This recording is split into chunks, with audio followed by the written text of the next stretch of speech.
Hello, hello. Welcome back to another episode of Beyond Air. I'm your host, Kaylee Marks, and today is another day. There's been a lot going on in life. The Delta variant is coming up. So much is up. I've been having all these different conversations with friends and loved ones. And yeah, it just seems like people are going through a lot of stuff's coming up for the collective. And I could think of no better time than to have a conversation with today's guest. So Allison is an intimacy coach who supports men in building a deeper relationship to their bodies and sexuality through somatic healing and tantric inspired intimacy practices. She's someone who I've had the honor and privilege to work with, and she's profoundly impacted my life. She's been there for me during a huge transition in my life. And that was part of the reason why I was so excited to bring her on. She's a certified love, sex, and relationship coach, and she's trained with masters, and she has a way of presenting herself, sharing her message that is extremely inspiring. And I am very excited to share her message with you today. So please stick around. I've learned more listening to podcasts than I learned in my 2 years of college. Right now is a great opportunity to leverage the power of voice. No one's going to be able to offer the world what you can. It took someone else that had a bigger vision than me to be able to show me the way. And so now that we're here, we can show others the way. What if you can do what you love to fight what you hate? Be on Air, powered by Podcast Farm. Ladies and gentlemen, I present to you Allison Cruz. Welcome, Allison. Hi, thanks for having me. I am beyond grateful to be here in this space with you. It's my honors all mine, privileges all mine, and thank you so much for making time. And we were talking a little bit earlier, and I know today is just a potent day, and I'm really excited that we get to share a little bit about the work that you've been doing, the extraordinary depths that you've been diving. So I thought maybe we could just start with how are you feeling right now in this moment? Full transparency. I love living a transparent, authentic life. I am a little, I'm going to say excited. I think sometimes we humans misconstrue fear for excitement. And so I have this little bubbly kind of fluttery feeling in my stomach right now, but only because I feel like the things that we will embark on and talking about today are much needed in our society, in our world. So I am excited to be here, maybe a little anxious, but overall just really happy to be in this space.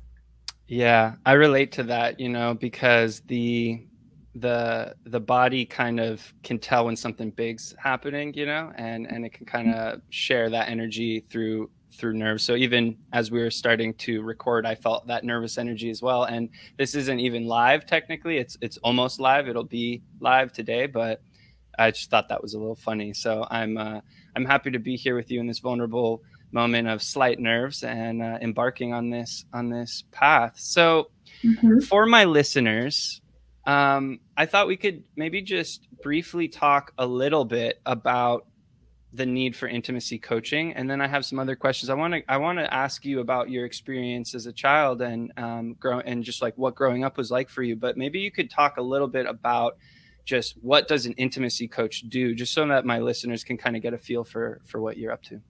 Yeah. So right now I currently only work with men, and I support men with self-intimacy. So I truly believe that in order to have the deep kind of relational dynamics we crave as humans, we have to be able to have that deep relational connection to ourselves.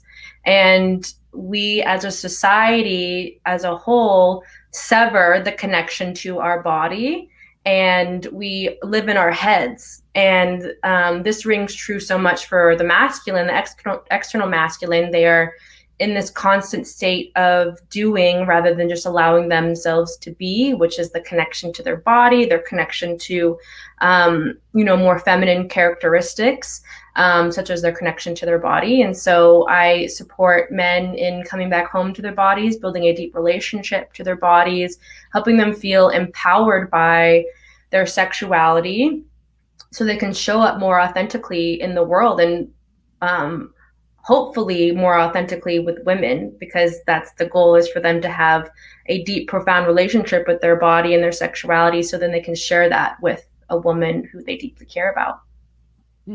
Yeah. And just, to give you listeners an example of this, one of the things that Allison has taught me, shared with me, is this very, very simple practice of when you wake up in the morning, like just greeting your body with like a loving caress. And it's not even inherently sexual. It's just so deeply loving and sort of reassuring and checking in, and such a simple way to come back to body first thing in the morning, kind of going to your idea of doing versus being. It's like I could get up and go do a whole bunch of stuff, or I could just take a moment, lay there and kind of check in, how's the body? Hello, body. Welcome, waking it up. And that's definitely been really impactful. I'm so glad you've taken that and added it to your little morning routine. And it's such a little thing that you can do, like I think we often forget about how much our bodies do for us. Like they go through so much. And if we can just, give them a little love and compassion, like they will explode with happiness, right? And so it's just about tuning in to our bodies a little bit more than our society tells us to. And it's simple, but it doesn't mean it's easy, right? And it's definitely something that requires attention and discipline to even give ourselves that care. How did you become you? Maybe you could start, like, what was growing up like for you? So growing up was challenging for me in terms of my relational dynamics with my family. So I am adopted. I was lucky enough to be adopted right when I was born into a family that really, really wanted me. And I, the youngest of four, and my sister was also adopted. So we aren't blood related, but my family adopted two little girls together, and they had two older boys together. So they had biological children, and they wanted two little girls to add to their family. So me and my sister were adopted. But it was challenging. It was very chaotic in my household. My brothers were in and out of trouble with the law, and I experienced some really intense things as a child. I'm very open about talking this on my platform. I am a survivor of childhood sexual abuse, and so I felt like I almost got lost in the shuffle growing up. I didn't really have great a secure attachment to either one of my caregivers. And so, it caused me to kind of go inward and be secluded and shut down emotionally due to the trauma that I experienced and me not being seen as a child, or the way that I wanted to be seen as a child. And so growing up, I had this rageful and revengeful type of sexual energy circulating within me because my power was taken from me as a young child. And so when I grew up and started having relationships with men, they weren't really authentic, to be honest. They were, how can I manipulate this man with my sexuality, with my sexual energy, get them to love me and fall in love with me when I had no intention of ever being with them, staying them with long term, run off and break their hearts and just throw them off to the side and never speak to them ever again. But it was because of, the power that was taken away from me as a kid. I was trying to gain that back through my adult relationships. And I also had this desire for intimacy, this deep desire for intimacy, but also fearing it because I didn't trust humans. How could I? They had hardened me so much in the past. And I had this deep wound of fear of abandonment. So I never really wanted to get close to anybody, even though it's something I desperately wanted. I didn't know how to go about doing it. And so, through multiple breakups and through a lot of relating to men, I found the universe brought me this beautiful man through divine guidance. And he really taught me about the idea of unconditional love. And he is someone that has changed the trajectory of my life. Long story short, we got into this beautiful relationship. We triggered the shit out of each other. And, some of my demons came to surface. A lot of my demons came to surface within that relationship. And I was always a person that had practiced non-consensual non-monogamy. And so basically, in a nutshell, I like to use the term cheater. I always stepped out of my relationships due to a wide variety of reasons. But this man was one of the people that had actually caught me in the act of, performing that transgression. And instead of leaving me, he chose to love me through it. And he's like, I'm not going to leave you. He knew everything about my past, knew everything about how I grew up, and understood it was just a pattern of behavior that I was doing to self-sabotage the relationship. And so he loved me through it. But then after a couple months in, my father passed away, and we had been doing long distance, and it just was really hard for him to maintain that level of trust. And so, he ended the relationship. And, after that was when he ended that relationship, that's when I knew I needed to go on a journey of deep healing to heal my relationship to my father, because that was very tumultuous, but my father had passed away. And so after going on a bunch of healing retreats and diving deep into my healing, I got this message from the universe, God, source, that like men aren't the enemy, that I don't need to be destroying the hearts of men in order to feel powerful. That source of power comes from within, and my connection, my authentic connection to my sexuality. So then how can I support men in feeling empowered by their sexuality, so they're not running around trying to take power away from women in terms of women expressing their sexuality, how they deem appropriate for themselves. So that's kind of how I got into this space of being an intimacy coach, and how I'm here today talking to you. First of all, thank you so much for sharing that. And I think there's this amazing part of reality where our deepest wounds and parts of ourselves that we almost feel like aren't even not worth having, or we don't want them, can actually become our superpower. It seems almost impossible, but then I think that you're sharing a little bit about that journey and how a wound can kind of become your medicine that you share with others. Mm-hmm. And I'm hearing potentially people who are not there yet, and I know you work specifically with men, but maybe even with women, because I think it's fair to say that the majority of women who have experienced some sort of abuse in their life, right? After the Me Too movement, it became clear. It's not like it was anything new. It just became a little bit more apparent. And so someone who's still very much in it, I'm anticipating this sort of like still holding on to some anger towards men. And like, what would you say to someone who is feeling like, yeah, that's great, but I'm not there to love men right now? So I just want to be very clear with what you said. You kind of cut out. I'm just being completely honest. You're asking, what would I say to a woman who may have experienced some kind of assault at the hands of a man, and she's not ready to forgive the external masculine for what has happened to her? Is that what you got it? You got it. Yeah.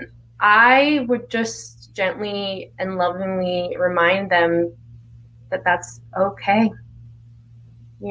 Like, we all are on our own path of healing and self-discovery, and I never want to be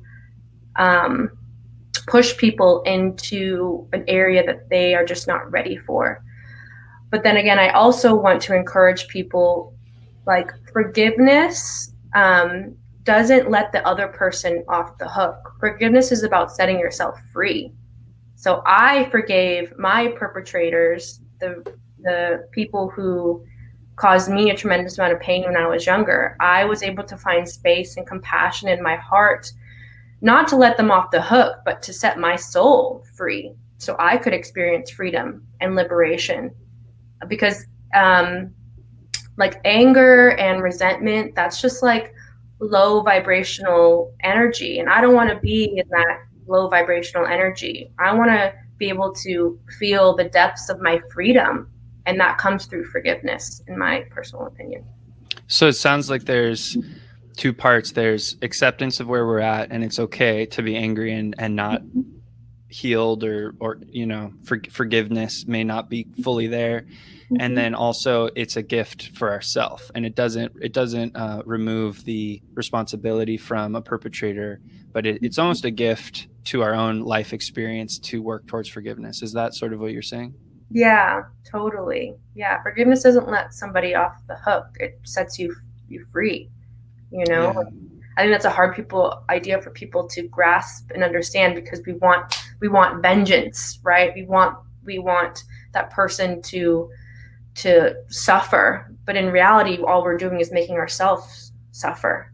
Mm-hmm. It's so true. It's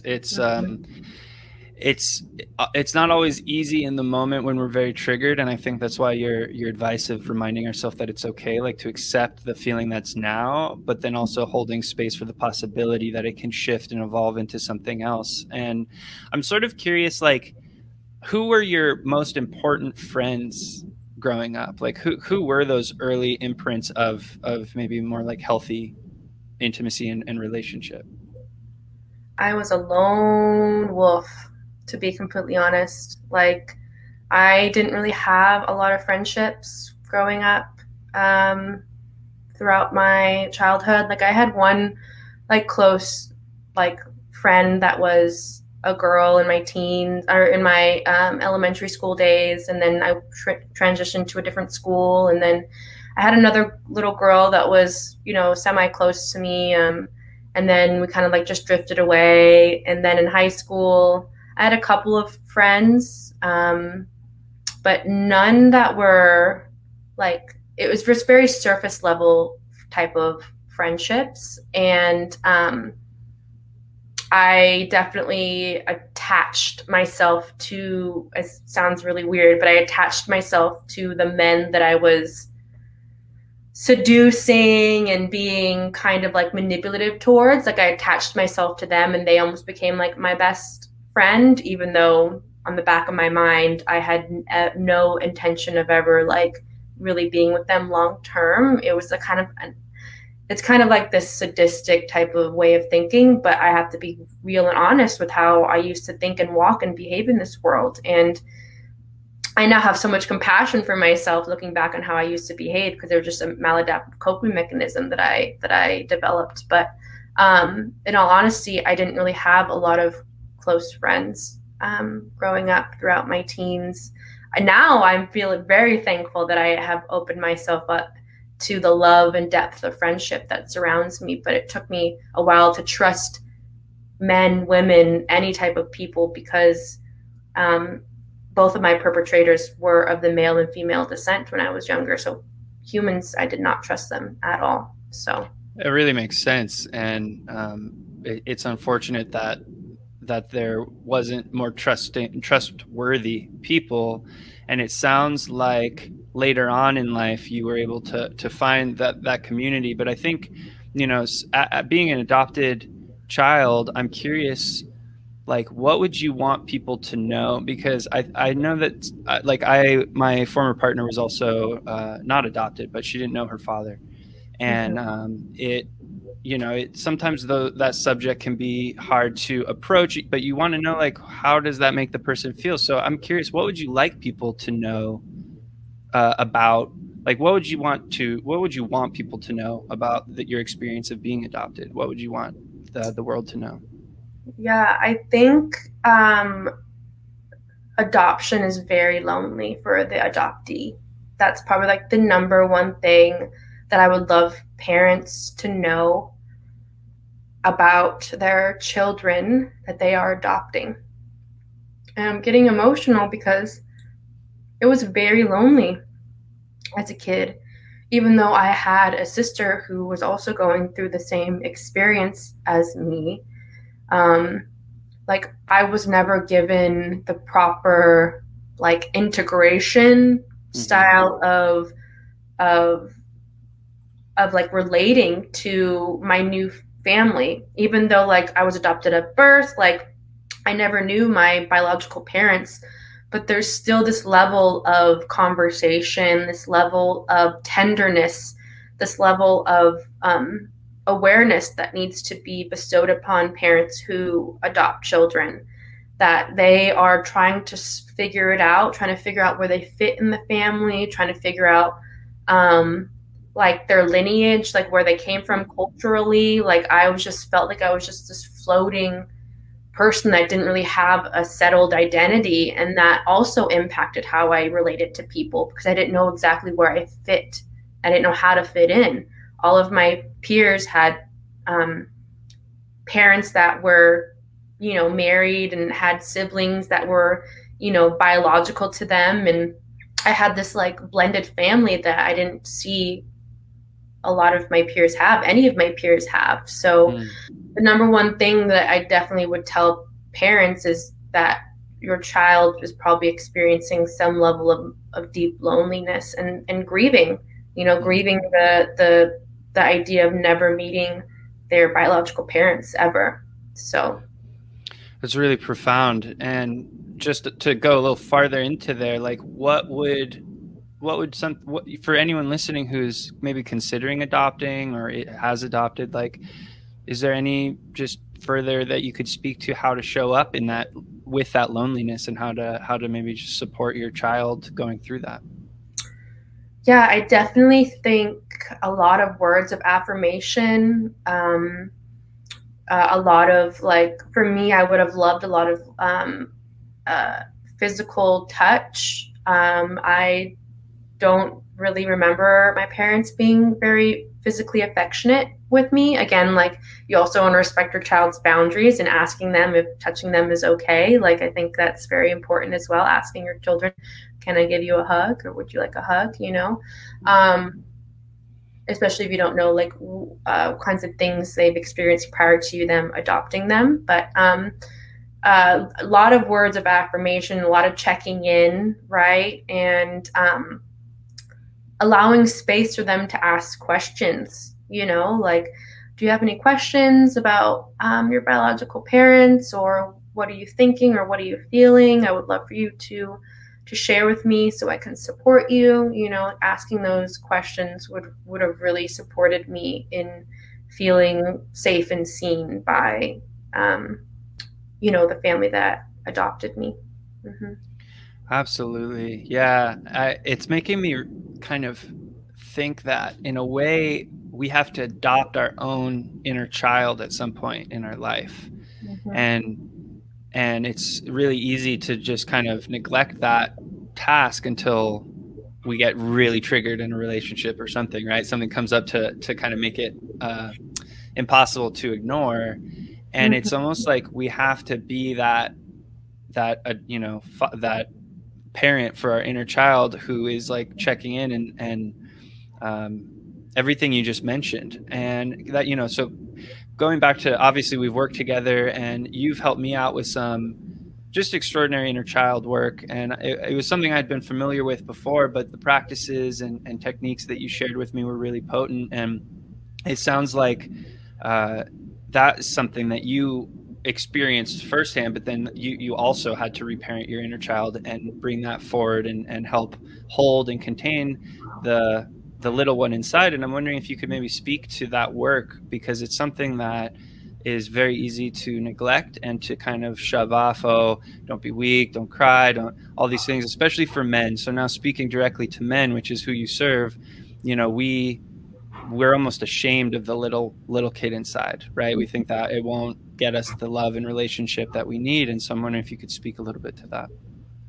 Yeah, inner child healing, and inner child work has been probably the foundational piece that has supported me in my evolution.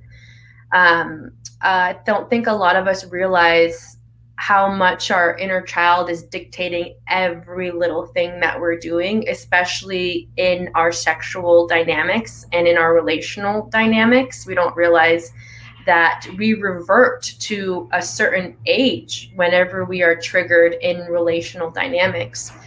And so having that awareness and being able to self-reparent our inner child and being both mom and dad, right? Like having the masculine energy within us, having the feminine energy within us, and having those energies come into union to be parents to our inner little light is so paramount in experiencing wholeness, and experiencing deep relational dynamics with ourselves and with others. And for men, I think it's not really socially acceptable right now for men to do like inner child healing work. I think definitely women are paving the way in terms of having that relational dynamic with themselves internally. But inner child work is definitely a foundational piece in terms of when I work with men with their sexuality, because you have to create your inner child needs to feel safe in order for your adult self to be able to express in its fullest expression. And I don't think a lot of people realize that your inner child is running the show most of the time. We just have to bring conscious awareness to that so we can self-soothe, we can self-regulate our nervous system, so we can show up as our conscious adult selves in the external world. Yes. No, totally. And I mean, I'm hearing different voices of sort of the archetypal toxic masculine kind of coming up in my own brain of like, oh, don't be a pansy or don't be weak. Like there's it's totally bogus notion that somehow doing this work is weak. But like you said, most people aren't aware of how much their inner child's actually running the show. So it's not actually helping not to address it. And it's really easy to see if you watch any sort of ego battle. So guys will get, I love this. Once I realized this really changed all my conflicts, which is like when men are afraid, we posture. We put like the whole puff up the chest thing. When men are afraid, we posture, we threaten, we like, it's a fear response.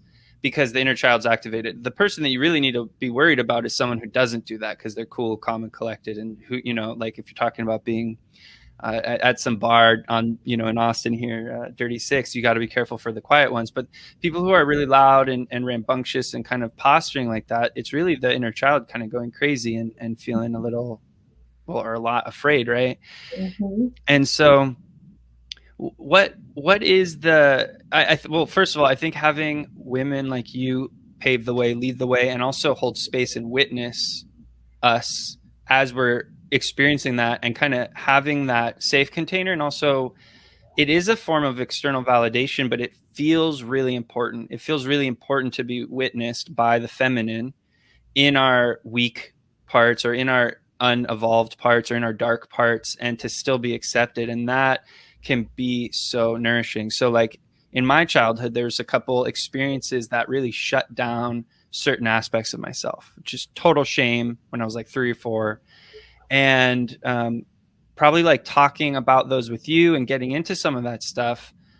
It was like, I didn't even know the load I had been carrying around my whole life. It was kind of crazy that I had somehow managed to hold that my entire life. And it did feel like releasing it. And so I wonder, like, as much as you feel comfortable sharing, like with the men that you work with, is that a pattern that you see? Or maybe you could speak about like kind of what you're seeing generalized amongst the men that you serve.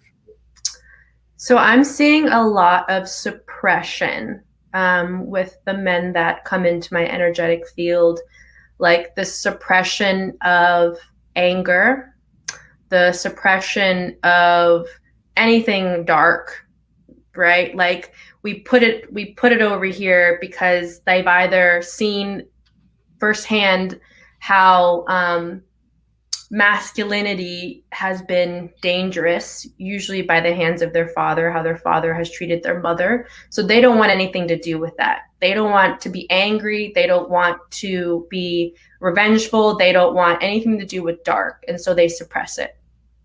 But that's not doing anything for their love life, for their sex life, for how they relate to women, right? Men who aren't stepping into their masculinity and their power usually is because they're suppressing their inner child who was screaming to be let out and to throw an adult temper tantrum, right? So like if we could all just if men could just all give themselves permission to tap into their anger, right? Because you have to be angry when you see, your father, whoever your parental figure is, abusing your mother, right? Like that has to cause some type of intrinsic response of you wanting to protect your mother, right? Because the mother is the ultimate goddess when you're a little boy. Like she can do no wrong.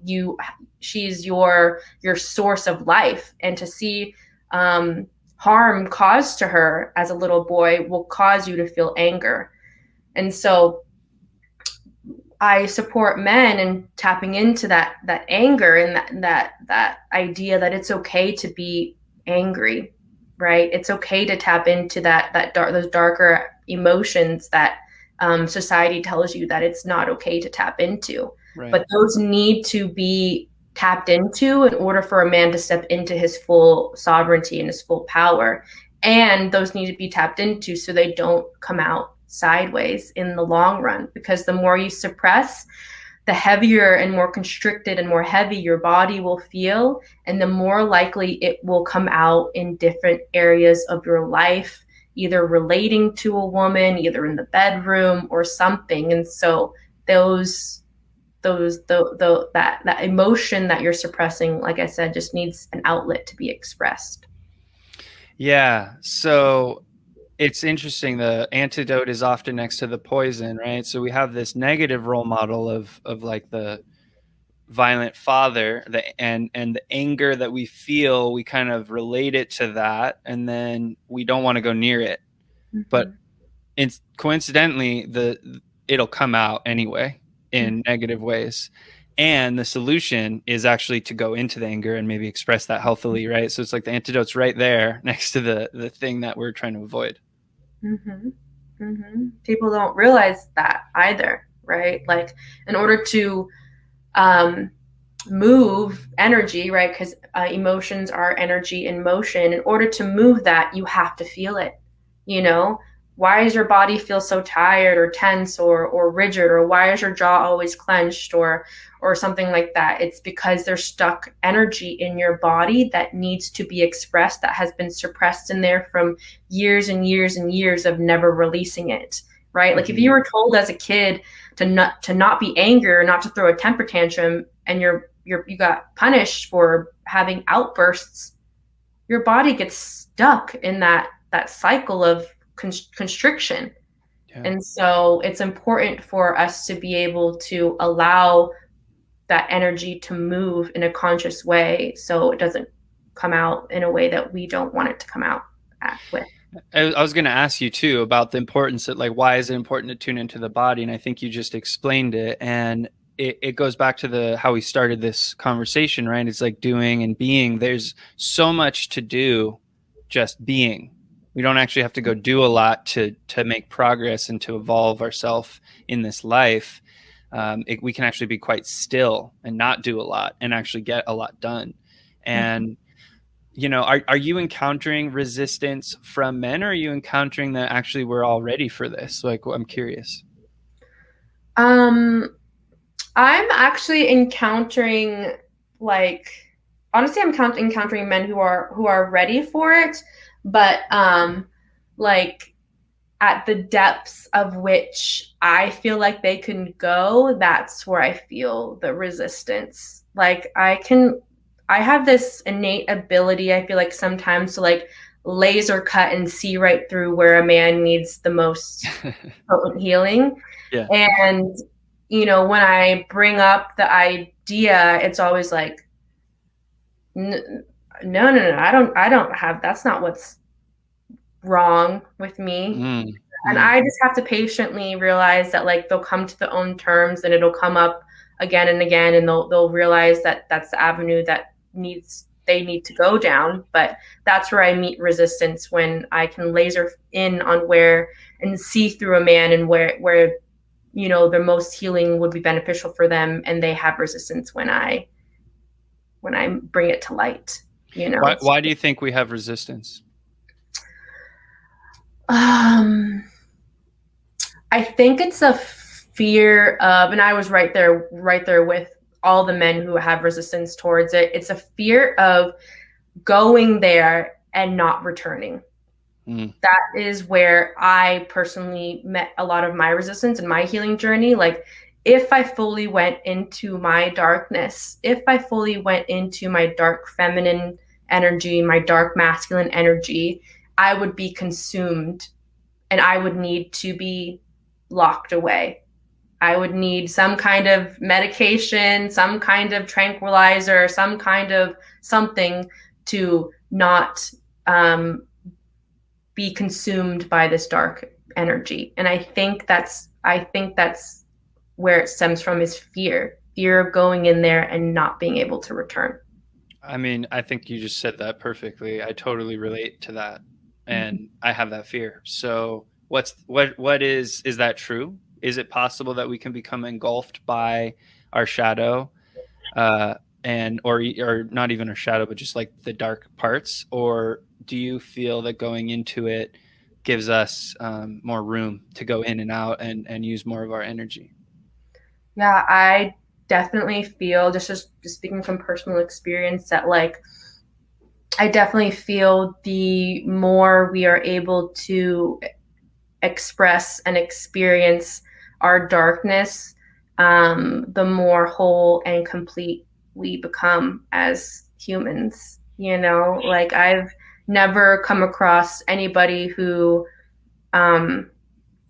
has done healing work and gone into the depths of their darkness and has been engulfed by it. Yes, you can be engulfed by it for, you know, a certain amount of time, but there is always a light. Like when you are able to go into your darkness, I feel like it holds less of a charge for the person. Like, as long as you like put it in a corner in the dark garage, you don't access it, you don't give any attention to it, that's when it stirs and stirs and stirs and stirs. But once you like open the garage door, take a flashlight, you go in there, the less charge it holds. So to circle back to your question in terms of, I don't really remember what your question was, if I'm being completely honest, but I feel like the way to feel integrated and less fragmented in our psyche is to take a flashlight and travel the depths of our darkness. Yeah. It sounds like taboos, right? Like taboos are those things that the shadow, as Jung would say, is like that which we're unwilling to accept about ourselves, unwilling to look at. And so society has agreements, some which are great and important and vital. And then it also has these sort of hang-ups that are maybe blocking actual evolution and growth, right? They're blocking conversations. And one of the reasons why I feel like we get along so well is that we can both talk about these things and know that there's zero judgment. And that's something really special that you provide for all of your clients, is you give this really safe, non-judgmental container, and that alone moves so much. The feeling of that that acceptance is really extraordinary. And the taboos, you know, it's like they're unmentionable, they're unspeakable. We don't talk about those things. People look at you like you're a crazy person, like you need to be locked up. But if we're not even willing to have the conversation, there's just so many men, perpetrators, right? Who people want. Like, if you listen to most podcasts about the worst kind of people, like the gut reaction is to kill them, right? That's what people want to do with the worst kinds of people. They want to kill them. And there's a spectrum. You know, maybe it's like locking them up and stuff, but it's a really interesting question, because it's not actually fixing the problem to not talk about these things. And it's pretty shadowy, actually, if you think about it. That gut instinct to just kill the thing you don't like, that is actually the same energy. So I'm curious what you think about that. Yeah, you're curious about what I think about talking about taboo subjects, talking about taboo subjects, and also the desire to kind of extinguish the most dark people in our society. Yeah. Right. They're the scapegoat. They're the container of the dark energy. It's not in me, it's in them, and I want to kill them. Yeah. So my thing is like those people or our governmental system that wants to lock away, wants to exile, wants to kill off the men who do heinous acts, right? To me, that is a reflection of how they don't accept the darkness within them. And so they want to kill off, lock away, disregard all the men who have done crimes because they don't want to face their own darkness. And so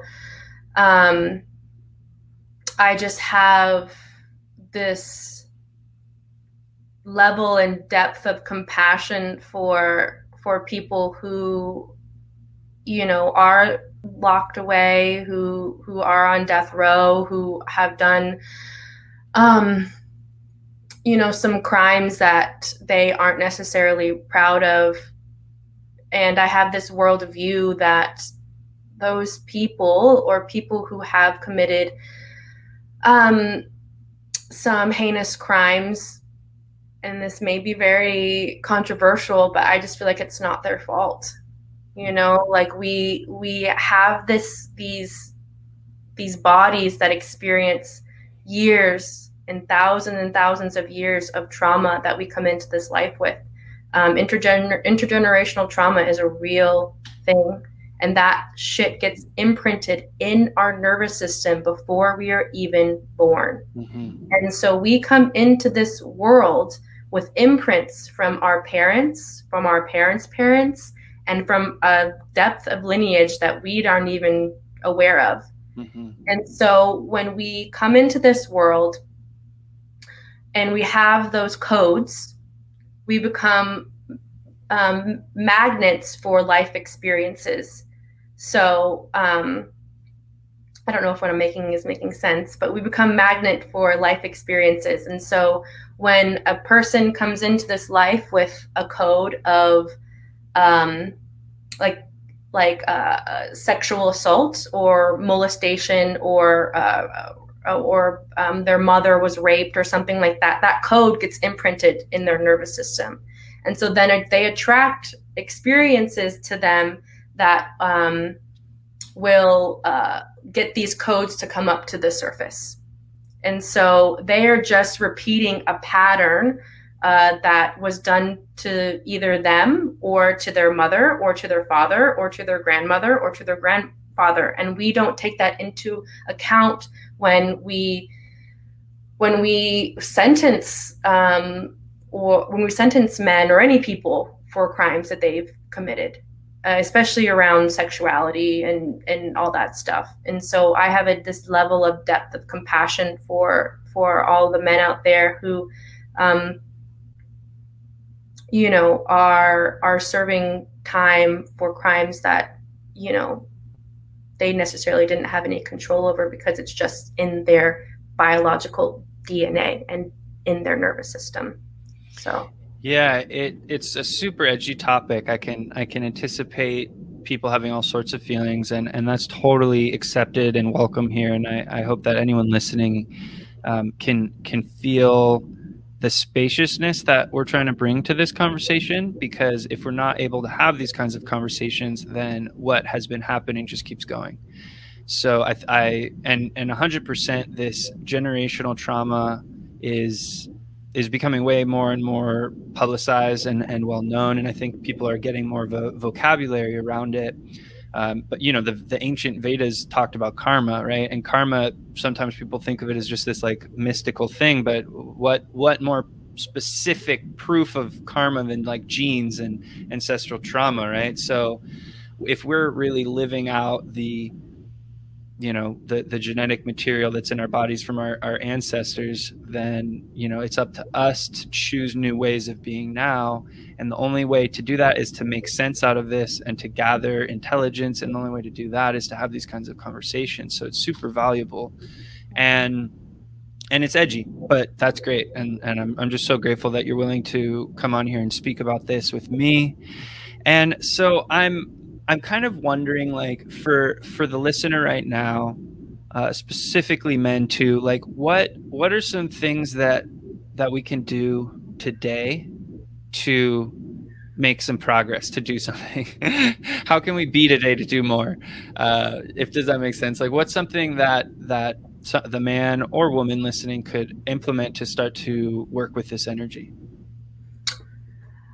I would definitely just start to become really aware of your own behavior in relational dynamics, even around your parents. Like, let's say you're in a relationship, or you're talking to somebody, or you're interacting with your parents, and you notice yourself becoming emotional, whatever emotion that may be: sadness, anger, grief, whatever. Just notice the situation, bring awareness to how you're feeling in your body.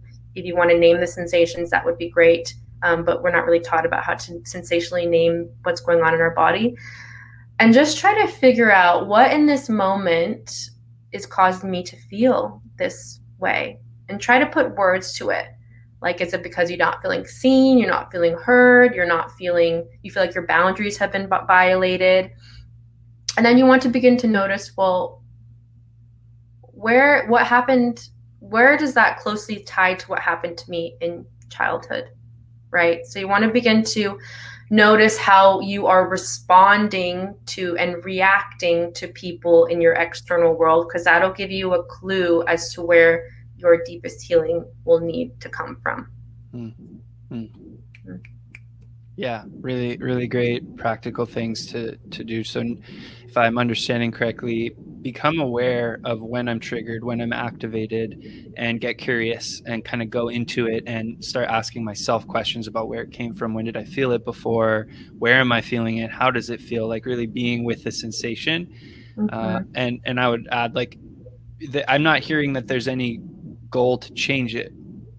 It's like, it's sort of this acceptance feeling. Is that what you're saying?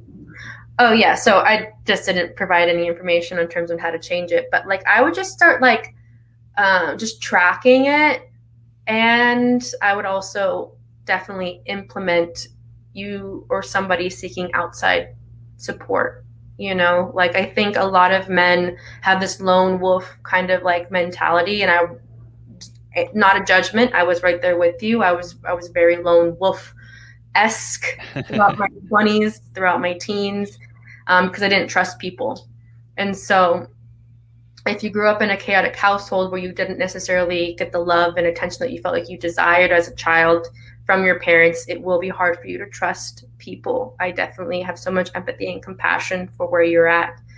But just extending an olive branch out to somebody and saying, I need support and I need help, this is what I'm dealing with, that will open so many doors and opportunities for you, because you're saying yes to your healing. And when you say yes to healing, God listens to you, and God will provide any and all resources that you may need, financial, guides, gurus, whatever you are looking for. They will come to you without you even needing to really go looking for them. But you just got to say yes and extend an olive branch out to yourself, so you can start breaking these patterns that are occurring over and over and over again. So what could someone expect? What is it like working with you? Could you paint us a picture of what someone kind of coming into your program might expect? Yeah. So right now I'm creating a program surrounding like sexual shadow work. It's something that I feel like is deeply needed right now in our society. And so working with me looks like somatically working with your body. So figuring out where in your body you're feeling discomfort, fear, or resistance in stepping into the man you want to become, or feeling discomfort, fear, and resistance in stepping into the relationship that you desire, either with yourself or with others, or experiencing the kind of sex life that you want to experience. So I support men by taking them in through a meditative process, usually that involves a 5 sense reality meditation. And we open up a dialogue with your body. You figure out where you're feeling discomfort, fear, resistance in your body. And we open up a dialogue with that body part so you can feel integrated with your body and begin to learn how these memories that you may have experienced get stored in your body and are causing the fear, that are causing the discomfort, that are causing the resistance into experiencing what you ultimately desire.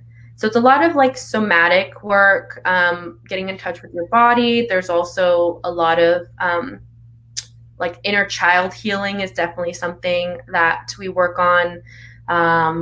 Being able to reparent ourselves and our nervous systems, looking at shadowy aspects of our psyche. So really giving men the space to explore the depths of their darkness without judgment, and really being able to see your darkness and having your divine masculine energy come in and loving that dark aspect that you feel like is unlovable. Because when you have this divine masculine energy that can support you in loving your darkness, that's when I feel like you can feel integrated and feel as if I don't know if I can say the word penis on here or not, but that's when I feel like you as a man can become medicine for the feminine, because you have integrated, the darker aspects of your psyche, and they're no longer ruminating in the back of your mind, and your body and your energy and your cock can ultimately become medicine to help support the feminine in healing her relationship to the masculine. So, yeah. It's one of the reasons I love you, Allison, is your fierce devotion to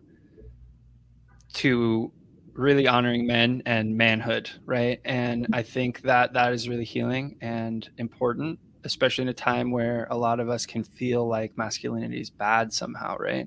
Mm-hmm. And I'm also thinking about the women listening who are wondering how to support their man and their men in their life. And maybe they're romantic with them, maybe they're just friends. But if a woman's listening and they're like, oh yeah, I definitely have some men who are going through this stuff, what's a way that women can show up to support us so that we can in turn support them? Like what's a collaboration that can happen here?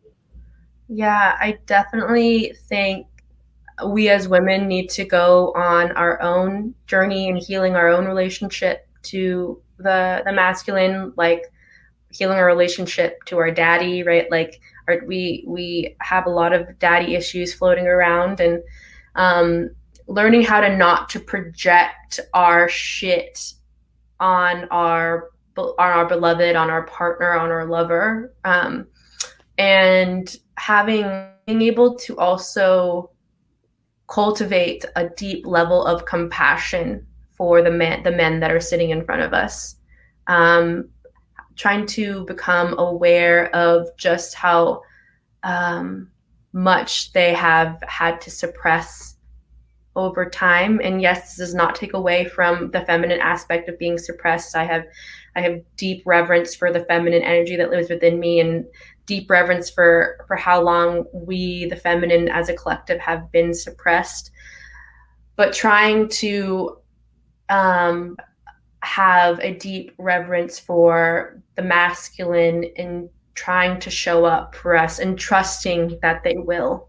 I think that's a really big piece, is cultivating compassion and empathy for the amount of shit that men have to suppress because it's not socially acceptable, and then trusting that the men will show up in the way that we want them to when they are ready, and not being pushy and not being shovey, but setting an example of going on your own journey and then being the light, and then perking up, because I feel like that's what a lot of men do. They see women, their brightness, their light, and they're like, I want that. How do I get at the level of capacity to be the man that she desires, right? Because I feel like women a lot of times are the initiators, right? We are the lighthouse that guide the sailors, that guide everybody home, so they can then become curious about like their own healing.